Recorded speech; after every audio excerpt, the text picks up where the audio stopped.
Today we've got the first of our feature leapers on a video interview. So as part of the book launch and generally celebrating the freelance and self-employed community, I've been having people sharing their story on my Falling Off the Ladder website. Oh, I get you. I love how other people keep doing this for me and I'm rubbish at it.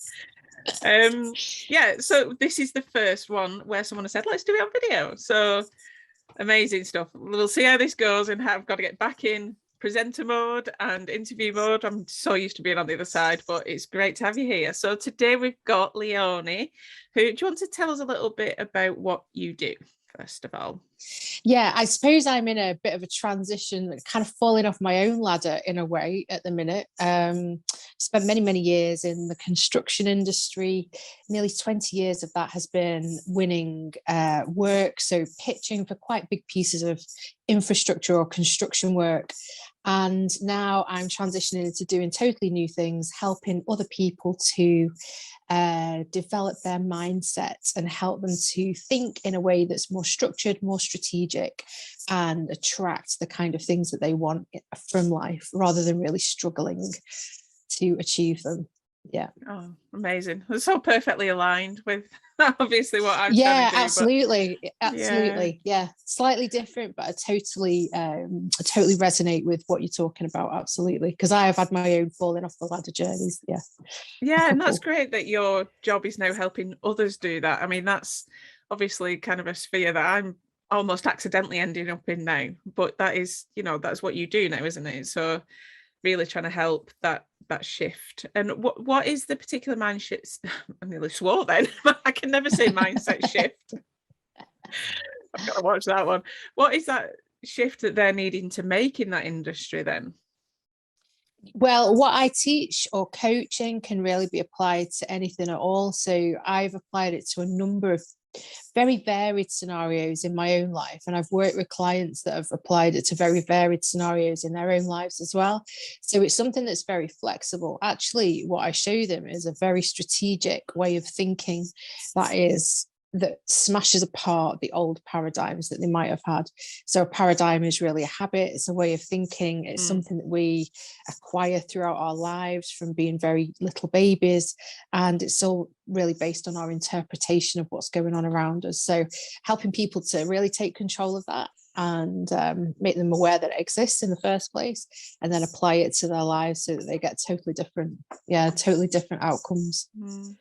Do you find, I'm totally going off script here of what I was intending to That's ask, okay. but I'm really intrigued by this now, because do you find there's a particular resistance to that in that industry as well?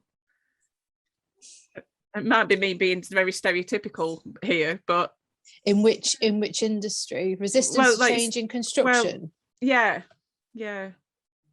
That's interesting. I remember I suppose a long time ago now, but I had a kind of marketing role within construction as well when I worked in house, and when social media was really starting to come out a long time ago, there was big resistance to that. Now obviously now it's ubiquitous, but is that industry really using that for its to communicate the amazing work that it does on a daily basis? No, it probably isn't. But if you think that we've been building as a humanity for millennia, and they've always maybe done it that way, so maybe the need for change isn't there so much. I don't know. Yeah, that's really interesting though. I think something I've not really considered in much depth, of the fact that different industries will be very different in their openness to, well, all aspects of what I talk about in the book, and the mindset and everything that's wrapped up in it. Because you do quite a lot with the holistic stuff as well, don't you? Yeah, I'm a qualified hypnotherapist. I do crystal healing. I've learned holistic reflexology. I'm a Reiki master, so I love working with all those energies. And I really, I say to people that I understand life from two very different, diametrically opposed perspectives in a way, but they coexist quite happily within me. And I enjoy having those sort of two perspectives, if you like. Yeah. And once you see those patterns in life, so whether it's astrology or numerology and all of that kind of thing, like you can't really unsee them. I find it very interesting. Yes. No, I get that. I think ever since I started looking at things like mindfulness, and you can't switch that awareness off in your head then of no your patterns of thinking and things like that. So I'll quite often say to they're myself, changed forever. Absolutely. yeah. I quite often say to myself, that's very black and white thinking, Helen, or that's catastrophizing, or, and I start to spot it in other people, and it must be so annoying I point these things out. But it's really true, though. Yeah, it does embed in. And I don't think it takes long to do that sometimes. I think it was one particular kind of CBT lady that said it to me that suddenly I was just like, oh, right, yeah. And I was just so aware of it then. But you've got to be open to it, haven't you? I think you can learn at an intellectual level quite fast, so you can learn the concepts quite quickly. I think the challenge for me was really integrating it into my own life and being disciplined about doing that. But once I started to see the benefits, and once I started to feel very differently about situations, I guess it made me feel more motivated. And then that's really where the magic is, kind of that daily discipline. And that's really, where that passion comes from for me, like wanting to show that to other people, because it is life-changing. Yeah, that's so true. I mean, the discipline thing, I think, is the big thing with me, because it's so easy when you feel better again and feel more positive to stop doing this stuff and stop meditating. And I've done that myself, and I need to get back on it. And it's only then when you start to notice that shift again and that you're sliding that you start to think, oh, I need to get back in the habit, don't you? But we should be being proactive rather than reactive to this stuff, for sure. So put the good habits in place before there's a problem. But none of us are perfect. Oh God, no. Well, this is it. I think I point out quite a lot in the book, like, I'm telling you this stuff because I know it works, but I'm rubbish at it. So, there are moments where I've mentioned various things and said, like boundaries. I stamp all over mine, but I know what I should be doing. And when I do it right, it works. But nobody's 100% consistent in this stuff. Christ. Yeah, in terms of your past experiences on the ladder in employment and corporate world, and I was on the ladder for a long time as well. How long was it? 20 years. Wow. Yeah, so it really is it's a good chunk of your life, isn't it? And absolutely yeah. Was it those experiences that got you interested in all the holistic stuff to make yourself feel better in that environment? Or did that come later? It's quite funny really how life sort of panned out for me, because my 18-year-old self would be horrified at my middle-aged self and talking about, I don't know, crystals and numerology and all this sort of stuff. Like I in many ways that person couldn't have believed it. However, when I was around 30, so if you know about astrology, my own Saturn return was horrendous. And I got very ill with anxiety. And that was, I knew instinctively that it was the way I was living my life that was giving me this anxiety, rather than any particular, I was blaming work, but that was just the external stimulus. I've realized subsequently that it was me making me ill, but we can get on to that. So that then took me to meditation, and I always call that like my gateway drug, if you like, because that just led me to so many other pathways, Reiki and crystals and a lot of esoteric thought. And I met a lot of people, and I've learned a lot of stuff really over the last 15, 16 years or whatever. And I enjoyed working with the energy, and I knew that I wanted to integrate it more into my life, but I didn't really ever see me working as a therapist. And to be honest with you, I still don't. But I started studying mindset a couple of years ago because I was working with a coach on boundaries, of all things. Which is really interesting that you should mention it yourself. And I know it's something that a lot of us freelancers and consultants have a real struggle with. Oh yeah.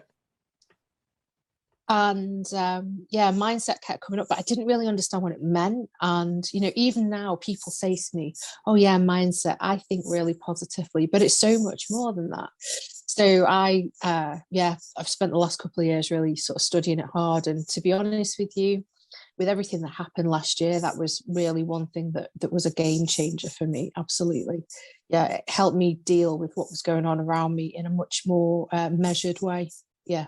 Yeah, no, I'm exactly the same. You can almost see like the nation getting drawn into all this media coverage Fear. and the negativity and the fear mongering. And I mean, we don't have a TV, which helps.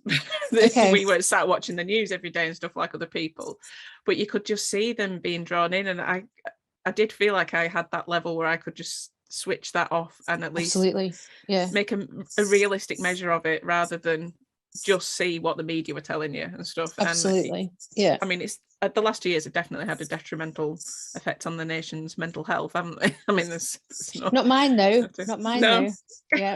No, and that's great. And I think right at the beginning of the pandemic, someone had said online, basically, how dare you celebrate your good moments and all this? And I was just we need to see the positive things. And it's great to see and hear that people have had positive experiences from this last 18 months and that things can be different and you can get yourself in the position where you can deal with it in a better way. I mean, that's for someone to say you shouldn't be happy.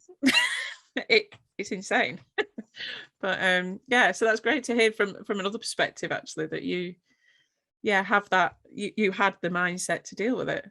Absolutely. Yeah, and it's still ongoing, isn't it? You know, we're not out of the woods if you choose to sort of engage with the news too much. I don't know. I keep myself informed because I think that's part of being a responsible citizen, but I don't and I have never chosen to lock into it. Yeah. So I don't know if cases are up or down and blah blah blah. Like I don't. No, I don't care in a way, but I mean that in the nicest of ways. Like I am choosing to not allow that to impact me, and that was my decision right from the start. Yeah, absolutely. Like we do everything we need to do. We'll wear the mask. We've had our jabs. Absolutely, yeah. But I am not going to sit there watching these graphs every day. No. They're up, they're down, they're up. Yeah. No, that we don't need that. No. Yeah. So just to go back to something you were saying, so it wasn't necessarily the work experience that made you make the leap. There were, you realized there was a whole different set of situations going on. What was it that actually prompted you to do it then? So I realized I became kind of increasingly aware that I found working in an open plan office quite difficult. I found it very stressful, actually. Now, subsequently, I found out that actually I'm probably quite introverted.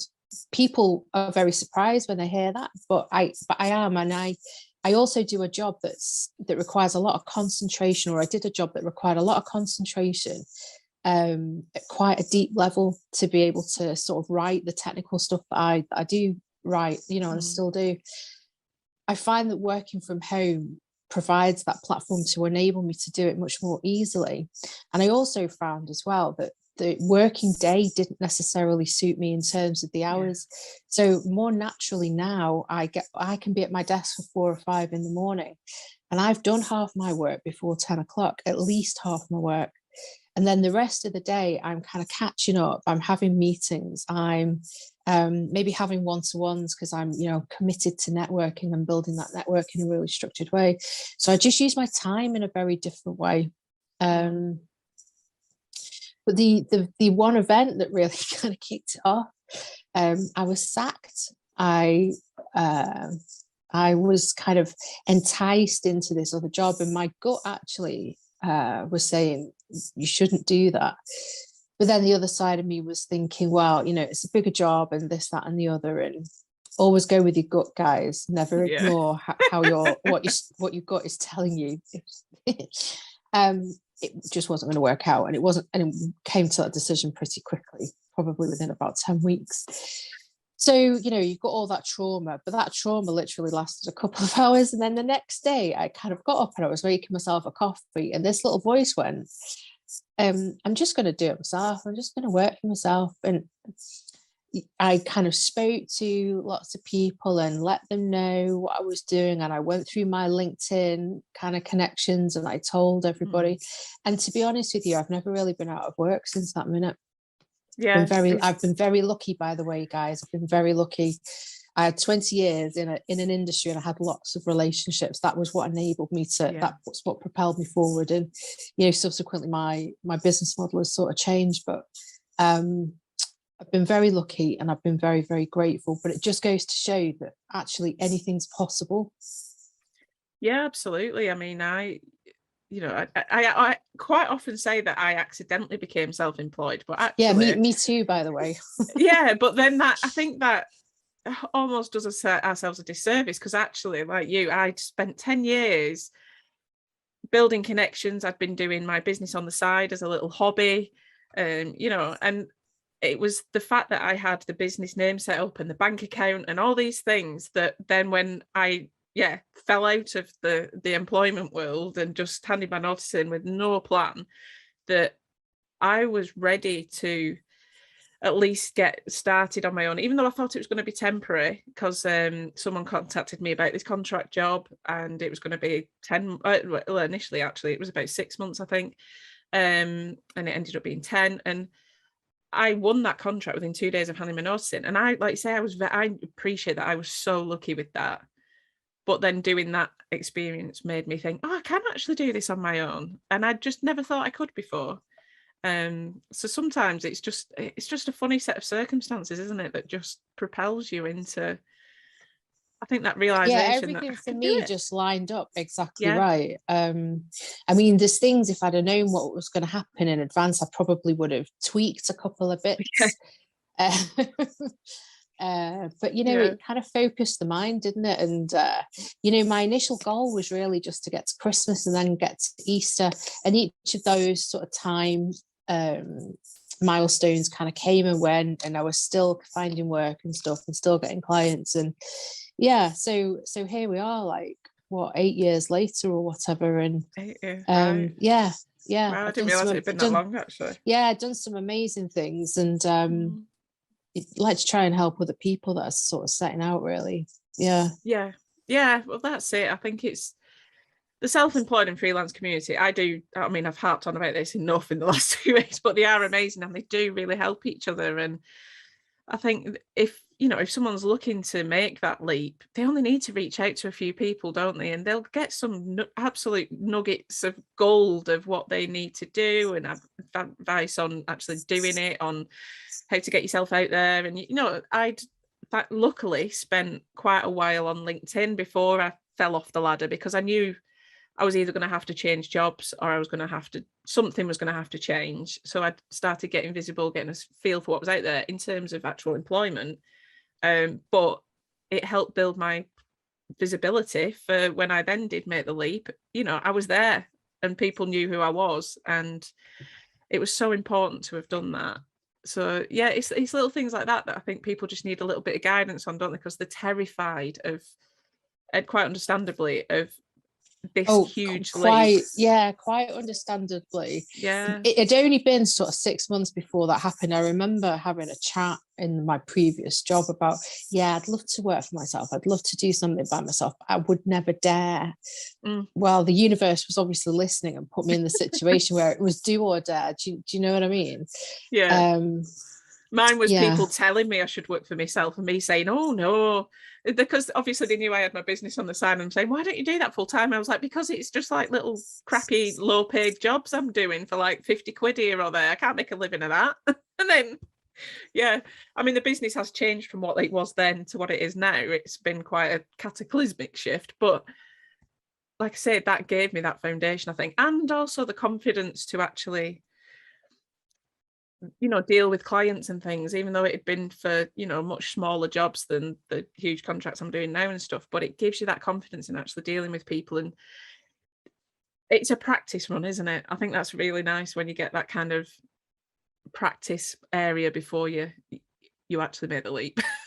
Well, unfortunately I did have the benefit of that. I was kind of plunged right into it, but just thinking about mindset and clients and stuff, like, to me, that's the biggest shift that's required. how that shift in those relationships and how your partners rather than by being part of a hierarchical structure. Yeah, big change required there.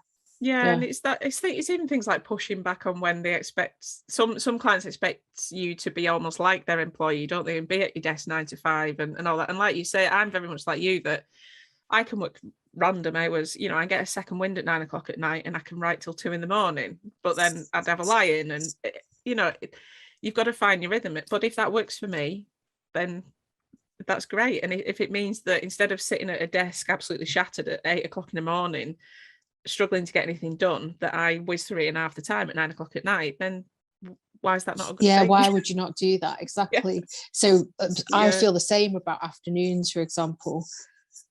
I'd much rather be doing something else. So I try and plan the diary like that. Really, it's just making people aware and giving yourself that permission as well. But it's a big thing. It's a big thing if you're not used to that. Oh yeah, huge. And I, like I say, I did not master that until quite recently, to be honest. And that's something that you're always going to get the odd clients where you have to. It. Yeah, exactly. So do I.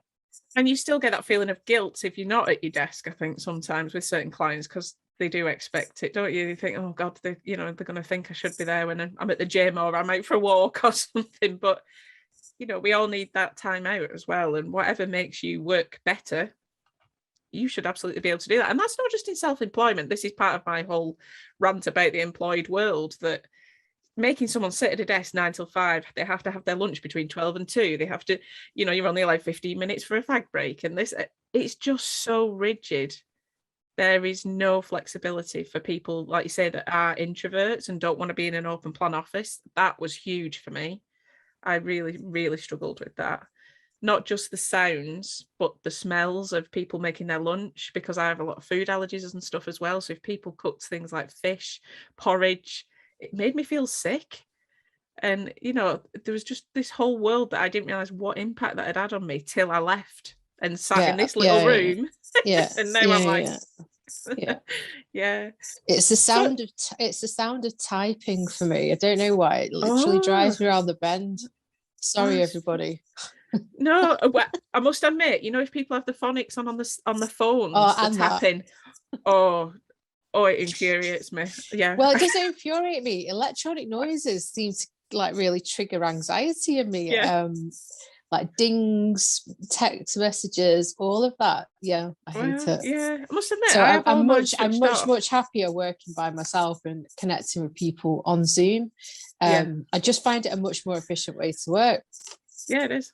Yeah, absolutely.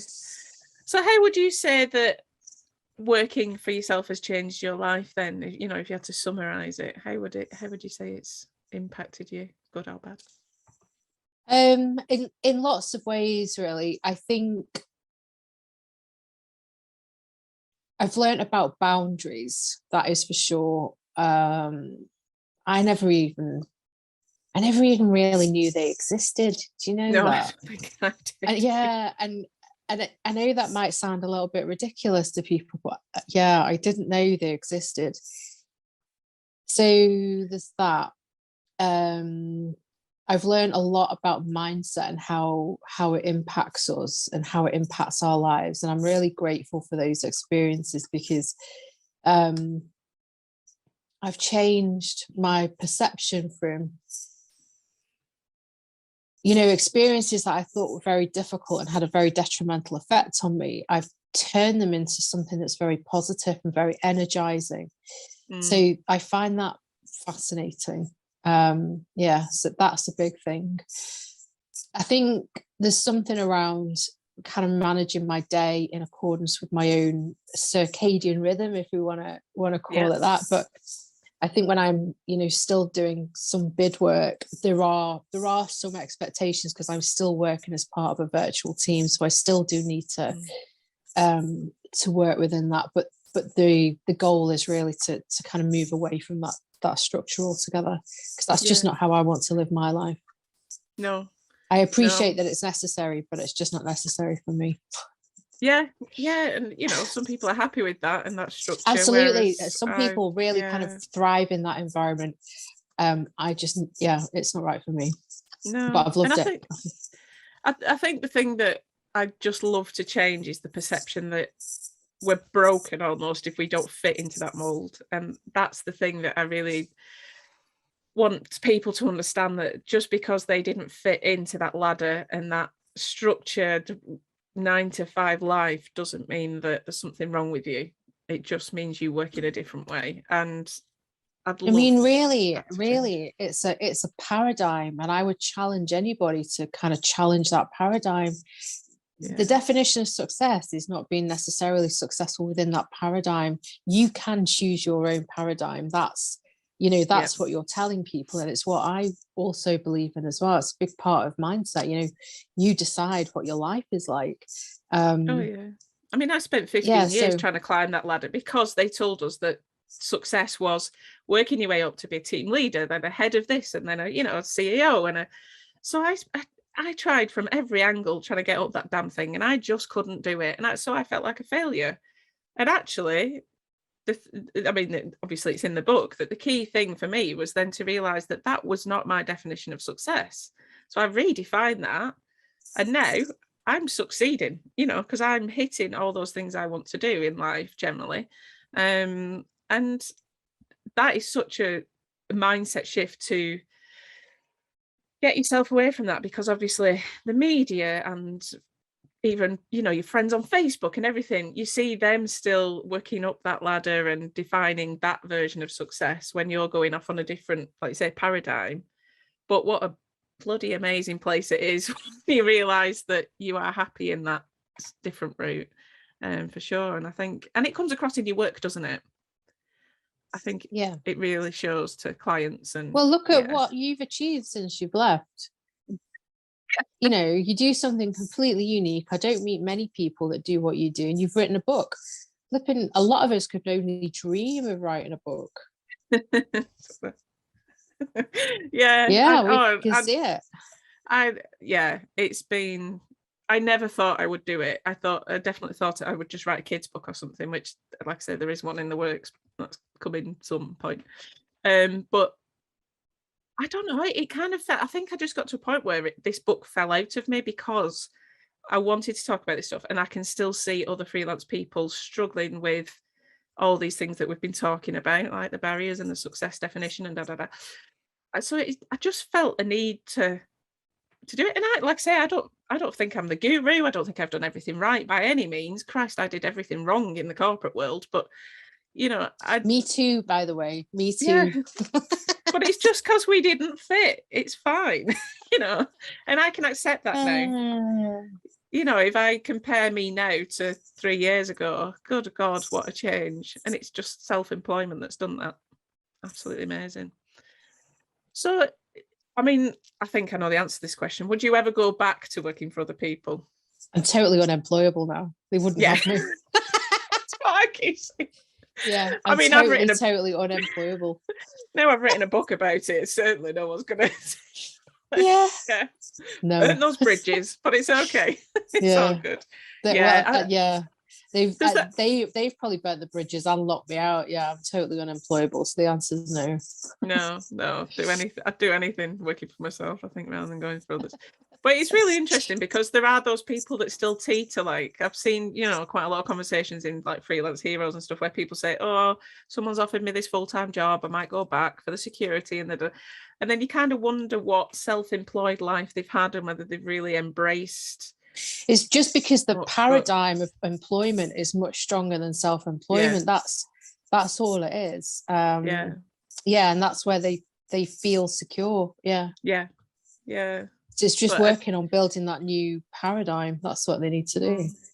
Yeah, and I think one thing that this last 18 months has shown is that actually employment is not necessarily any safer and securer than self-employment, is it? I mean, sure, I know self-employed people that lost everything overnight, but I hate the word, but I'm struggling to think of another one, pivoted.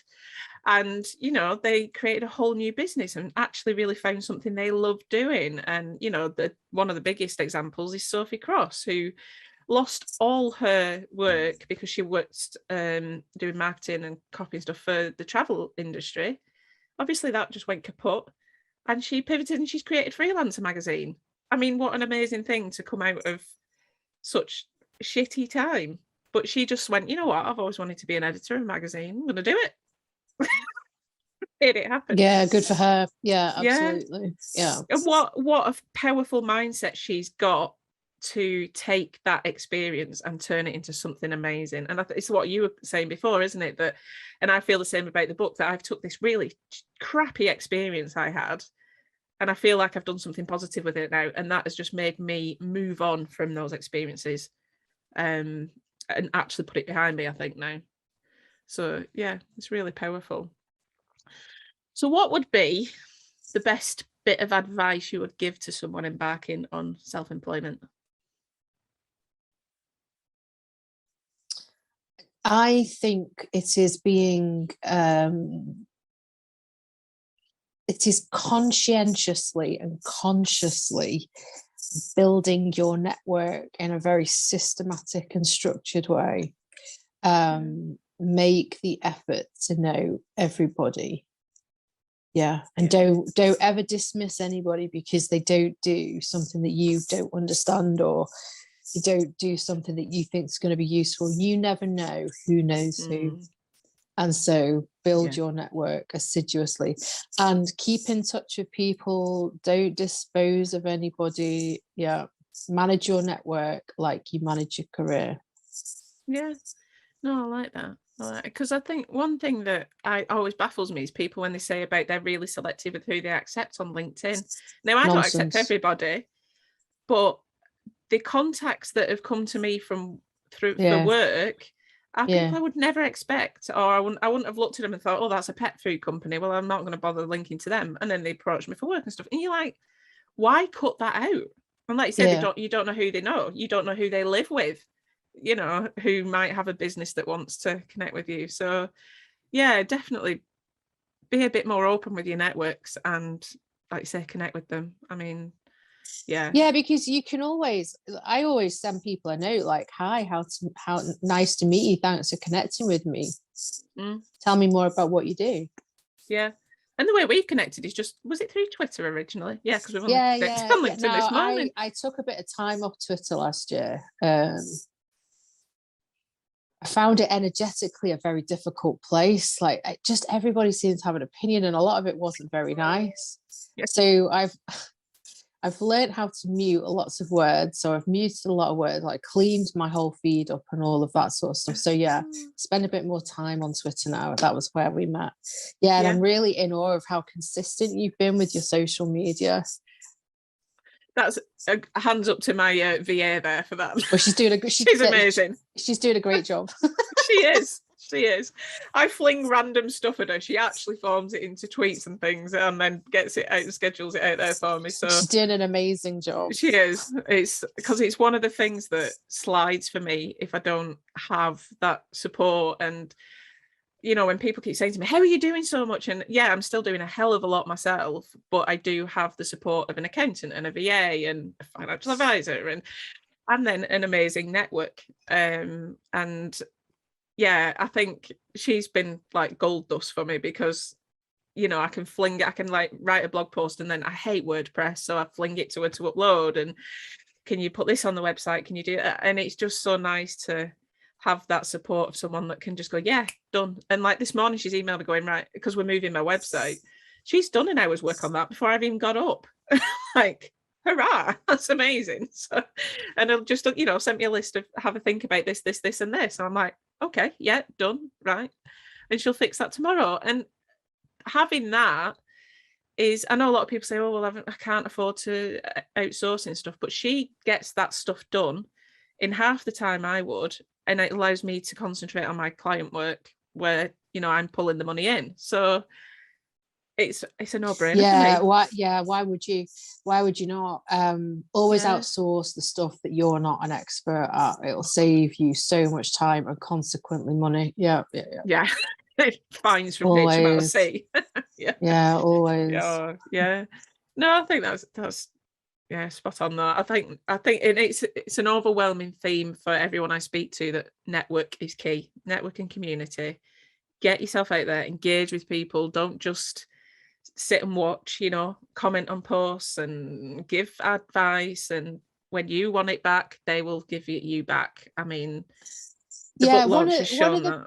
Yeah, one of the biggest things I've done, or I do is I make sure that I always refer other bid consultants to work. I do it all the time. So I'm always paying it forward. So if you're creating that really positive energy, it'll come and find you back. Yeah, definitely. Yeah. And I realized pretty quickly a couple of things when I first started out. One was the industry I worked in was very, very supportive towards me. So it kind of, I really felt looked after, actually. And then the other thing was that it was nonsense to think of other people doing a similar thing to me as competition. So I looked at them more as collaborators. How can I collaborate with you? And it's a much better energy. Everybody benefits from it. And I get a lot of my work like that through other people doing similar things. So don't compete with people that you think are competitors. They're not your competitors. They're there to collaborate with you. So find ways to work together. They're your new colleagues. Absolutely. If not, kind of, they are they're your peer group, aren't they? You know, find ways to work together. Do you share a kind of client base? Have you got a similar approach to work? Can you team up and deliver an enhanced offer to clients? Like how can you work together? No man is an island. No freelancer is an island, as Ed Goodman likes to say at the moment. No freelancer is an island. Love it. It's become his mantra now. Yeah, but it's true, isn't it? It's absolutely true. No freelancer is an island, and don't. Yeah, and you'll benefit a lot more if you don't behave like that. Yeah, the ones that thrive are the ones that are engaged and open and themselves. They're very genuine, aren't they? And you can, you know, the odd ones pop up who are a little bit more arrogant or clearly just want, you know, they'll only pop up when they want something, but they tend to not be the ones that you see thriving in much. And it's lovely. And, you know, so many freelancers have become my friends now, and that's great. It's lovely. It's a lovely place. You can reach out to anyone and just say, should we have a digital brew? You know, a walking call or a whatever. And they can be in Italy, in America, in wherever, can't they? And that's the brilliant thing, really. But I need to have more walking calls because I walk a lot. I know I do. I need to have more walking calls. Right, that's going to be my goal for the rest of the year. Have more walking calls. Yeah, I'm Italy. I've only had one with Sarah Townsend, and it was amazing. And it was a lovely summer's day, and I walked up to the viaduct and just sat on a rock, just looking out over the viaduct and stuff for a while and stuff as well. And I was like, I've got to do this more. Have I done it again? No. So I need to get on that. So if anybody wants to have a walking call with either of us, let us know, because we would love maybe to have we a need call to set with up a little group for that. Yeah, absolutely. I could do that actually. Yeah, because I walk a lot, so it'd be nice to chat to people while I'm walking along. Whereas I need it as an excuse to get me out of this chair. Okay. Get me out of there. So yeah. Well, I'll have a look at that. I'll have a look. There we go. Yeah, let's do that. Yeah. Right. Well, I asked about half of those questions I planned, and we went off some others. So that's great. That's the way it goes. That's the way it goes. But no, it's been really nice to chat to you today. Yeah, and nice to talk to you as well. I'm full of admiration of what you've achieved, Helen, and I really wish you so much luck with it. You're really doing great work, and it's fantastic. Yeah, you've really inspired me. Oh, this is what happens. Well, it's what happens, isn't it, when you kind of set a goal and have kind of frequent very structured action, and you just keep going. Well done. Amazing. It's and amazing to be shortlisted for your award the other night as well. Didn't win this year, but maybe next year. And I've got some other awards. You were shortlisted, so clearly you were identified. One of the top from six. From a very big field. So that's amazing, isn't it? Yeah, and we've got some more coming up in November, so I'm shortlisted for 2. Okay, so what's next? The Digital Women Awards. So I'm up for Digital Woman of the Year and for Digital Freelancer of the Year. And Have I not seen you on a Northern Power list as well? Yeah, for mentor of the year. Yeah, so that's Okay. next year. Yeah. No, that was someone who's in the book. Joelle nominated me for that one, so that's really Okay. nice. Amazing. Well done. So we'll see. Exciting times. Yeah, Perfect. I'll win one at some point. I'm sure yeah. you will, but you know, even if you don't, it's great Yeah. to kind of just get yourself out there, isn't it? Yeah, no, it's great stuff. So no, it's lovely to see you thriving. And you. Yeah. So thank you very much. And No, you're very welcome. Good luck with the anyone series. watching? Can't wait to Yeah. see it. Yeah. And who's next? Who's after me? Well, I think it's probably going to be Anna Short of Boo Marketing. So we've just been in chats. She's the one that's trying to convince me to do it as a podcast as well. So we'll see about that in a few weeks. Everybody, And don't forget, your copy. I love the way other people keep having to do that for me because I forget. Yeah. So fallingofftheladder.com